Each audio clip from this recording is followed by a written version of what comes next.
7,400 voter हैं लगभग, उसमें से 3,000 आदमी भी अगर लिखित मुझे दे देते हैं कि आप इस्तीफा दे दीजिए या आपके काम से हम खुश नहीं हैं, तो मैं आपको वचन देता हूं आप समाज के सामने, मैं अपने पद से इस्तीफा दे दूंगा। तो बातें मैं आप सबको कहना चाहूंगा कि देखिए, कभी कभी पंचायत में कुछ अफवाह का भी योजना होता है, जो योजना के बारे में हमको भी जानकारी नहीं होता है, जबकि मुखिया एक पंचायत का अध्यक्ष होता है। कोई भी योजना होगा तो मुखिया के पास तक जरूर होगा, अगर सच वाला योजना होगा तो अफवाह की योजना में नहीं पड़ना है। अगर कोई जानकारी आपको चाहिए कभी भी, तो हमारा कार्यालय खुला हुआ रहता है। मान लीजिए किसी टाइम हम नहीं भी मिले आपको, आप आए, लेकिन वहाँ कोई ना कोई व्यक्ति बैठा होता है ऑफिस में, जो जानकारी देगा वही जानकारी यहाँ लागू होता है पंचायत में।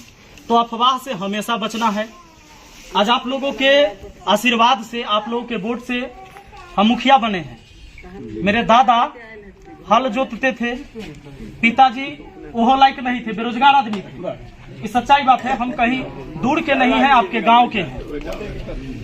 और एक लड़का जो 30 साल 29 साल की उम्र का लड़का आपके पंचायत से मुखिया पद से चुनाव लड़ता है, और निष्पक्ष होके, आप लोग निस्वार्थ होके, ना तो मैंने किसी को दारू दिया, न कपड़ा दिया, न साड़ी दिया, न पैसा दिया। कोई भी एक भी मतदाता ऐसे नहीं होंगे जिनको मैंने ये सब चीजें दिया होगा और वो मुझे वोट दिए।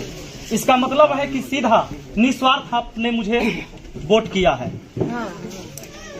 अभी 1 साल लगभग 4 महीना बीता है, यानी 15 से 16 महीना हमारे कार्यकाल का, जिसमें शुरू का 8 महीना, 6 से 8 महीना कहिए तो शपथ ग्रहण से लेकर, कमेटी गठित होने से लेकर, जैसे उप मुखिया का चुनाव से होकर, यही सारा चीज में कागजी प्रक्रिया में समय आपका 8 महीना खत्म हो गया। शुरू के 8 महीना में आपने देखा होगा पंचायत के अंदर एक को काम कहीं नहीं हुआ था, किसी वार्ड में नहीं हुआ था।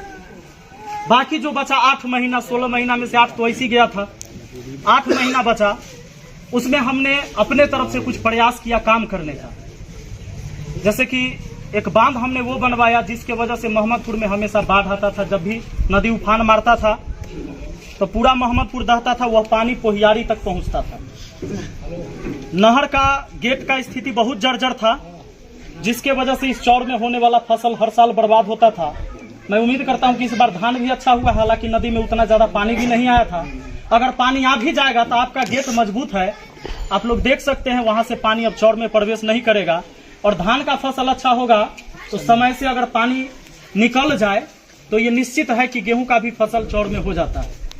आप आज जहां बैठे हुए हैं, ये वो जगह है जहां लोग नहीं बैठा करते थे। इसका जीर्णोद्धार हुआ आपके सामने, और ये पुस्तकालय में कन्वर्ट हुआ। आप अपने बच्चों को यहाँ पढ़ने के लिए भेज सकते हैं। अगर वो लगभग मैट्रिक पास कर लिया है तो जरूर है कि यहाँ पर बैठ कर एक माहौल मिलेगा जहाँ पढ़ने वाले बच्चे बैठते हैं, यहाँ पर पढ़ सकता है। तो काम दीनदयालपुर में भी हुआ है, काम मोहम्मदपुर में भी बांध बन गया, चाहे एक छठ घाट बना है या एक नाला बना है। सलाहा में सुरेश चाचा के घर के पास उसका भी जीर्णोद्धार हुआ है, जिसमें हम कृषि कार्यालय बनाएंगे। माने किसान से संबंधित जो भी चीजें होगी उसी ऑफिस में आपको बैठ के करना है। अब आती है दुबहा की बात। कुछ हमारे भाई यहाँ होंगे, सोचते होंगे कि दुबहा को कहीं आपने सौतेला व्यवहार तो नहीं कर दिया। नहीं, जायज है, आपका कहना जायज है ना? हमारा तो है बुझाइए। जी जी, तो मैं वहाँ भी पहुँचता हूँ। आज दुबहा में मैं आपको बता दूं, इधर से कहीं से भी जो सोलर स्ट्रीट लाइट की शुरुआत होगी, चाची हम वही चीज कर रहे हैं, पूरा सुन लिया। तो सोलर स्ट्रीट लाइट जो शुरू होगा वो आपको दुबहा से ही लगना शुरू होगा, और हर वार्ड में 10-10 गो सोलर लाइट लगेगा हर वार्ड में, और वो 1 नंबर से शुरू होगा, 3, 4, 5 से नहीं, 1 पहले, फिर 2, फिर 3, फिर 4, और इस तरह से बढ़ते बढ़ते, यानी शुरुआत आपके दुबहा से होगा। इधर पहले कहीं नहीं लगेगा। आगे की जो भी योजनाएं होगी, मैंने सिर्फ 8 महीने का ये काम जुड़ाया है। बहुत सारे लोग इसलिए परेशान होते हैं कि उनका जो पर्सनल लाभ है वो नहीं मिल पाया। जैसे मेन लाभ होता है एक आवास मिल जाना, वृद्धा पेंशन मिल जाना, राशन कार्ड बन जाना, ये इतने जरूरी है। चाचियों का है कि इतने जरूरी है, लेकिन इतने जरूरी समाज के न है। जैसे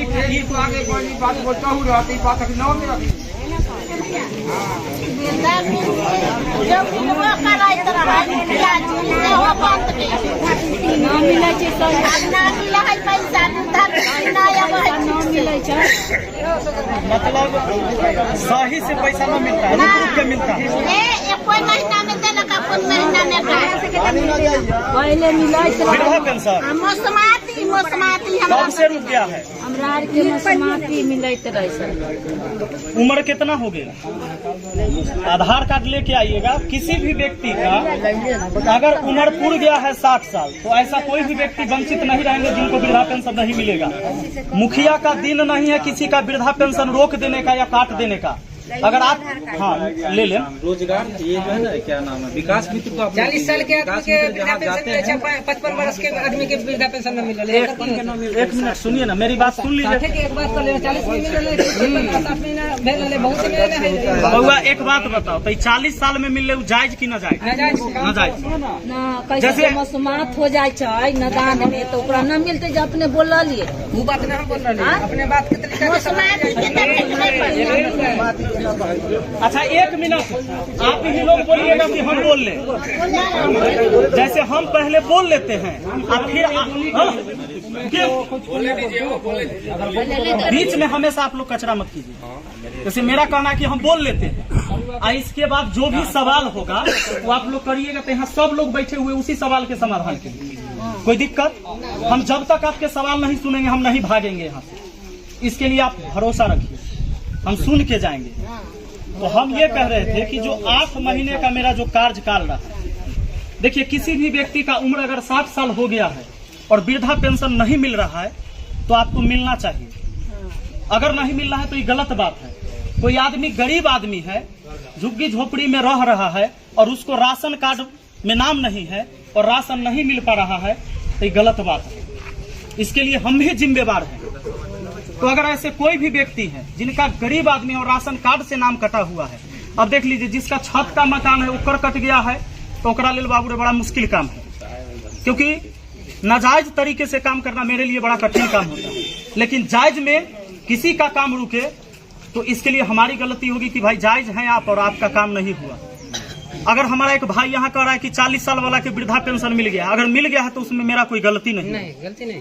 अगर किसी को मिल गया है और कभी हो गया था तो उसमें मेरा कोई गलती है क्या? नहीं। लेकिन अगर आपका 60 साल 65 साल 70 साल उम्र है और फिर भी वृद्धा पेंशन नहीं मिलता और मेरे पास आप आए होंगे और हम घुमा दिए होंगे कि आपको नहीं मिलेगा तो ये हमारी गलती है। मैं उम्मीद करता हूँ कि ऐसे किसी शख्स को मैंने नहीं घुमाया होगा कि आपका 65 साल है आपको नहीं मिलेगा। ऐसा मेरे मुंह से कभी आपने नहीं सुना, ये सच बात है। अब रही बात डीलर, आज तक आप देख रहे थे कि आपको राशन काट के मिल रहा था, पैसा भी ज्यादा लग रहा था। आज आपको राशन सही मिल रहा है कि नहीं? जो भी लोग ले रहे हैं मिल रहा है। तो ये सारी चीजें 8 महीना में हुआ है। फिर भी जब एक बार आपने हमको मुखिया चुना है तो निश्चित है कि हम 5 साल का रहबे करेंगे। आप पसंद कीजिए तय या न पसंद कीजिए, 5 साल बाद आप देखिएगा कि आदमी चलने लायक नहीं है तो अगला बार किसी और को वोट दीजिएगा। आपको लगेगा ये आदमी ठीक है तो ये आदमी को दोबारा वोट दीजिएगा। यही बात ना है। फिर भी आज हम आप सबके सामने एक घोषणा कर रहे हैं कि अगर आप लोग मेरे काम से खुश नहीं है, क्योंकि 16 महीना में 8 महीना हमको काम करने को मिला है, मैंने सुना कि बहुत लोग हमसे नाखुश हैं, तो 8 महीने में मैंने जितने काम किए हैं या काम करने का मैं प्रयास कर रहा हूं, फिर भी आप नाखुश हैं, तो सबसे पहले मेरे लिए समाज है। इसी समाज के वजह से आज पूरे देश में लोग मुझे जानता है कि मैं सलहा पंचायत का मुखिया हूं। अगर ये समाज मुझे वोट नहीं दिया होता तो मैं मुखिया नहीं होता। मेरे माँ और मेरे पिताजी के अकेले वोट से हम मुखिया नहीं बने होंगे। इस समाज ने मुझे बनाया है, ये पावर इस समाज ने मुझे दिया है। तो 1 साल बीता है। अगर आप लोग कहेंगे कि आप मुखिया पद से हट जाइए तो मैं निस्वार्थ, मुझे अपनी कुर्सी का कोई लालच नहीं है। इसके लिए मैंने एक कंडीशन रखा है, एक शर्त रखा है, क्योंकि पूरे पंचायत में वोटर की संख्या अपना 7400 के लगभग है, 7400, जिसमें 5300 वोट गिरा भी था। तो 7400 वोटर हैं लगभग। उसमें से 3000 आदमी भी अगर लिखित मुझे दे देते हैं कि आप इस्तीफा दे दीजिए या आपके काम से हम खुश नहीं हैं तो मैं आपको वचन देता हूं, आप समाज के सामने मैं अपने पद से इस्तीफा दे दूंगा।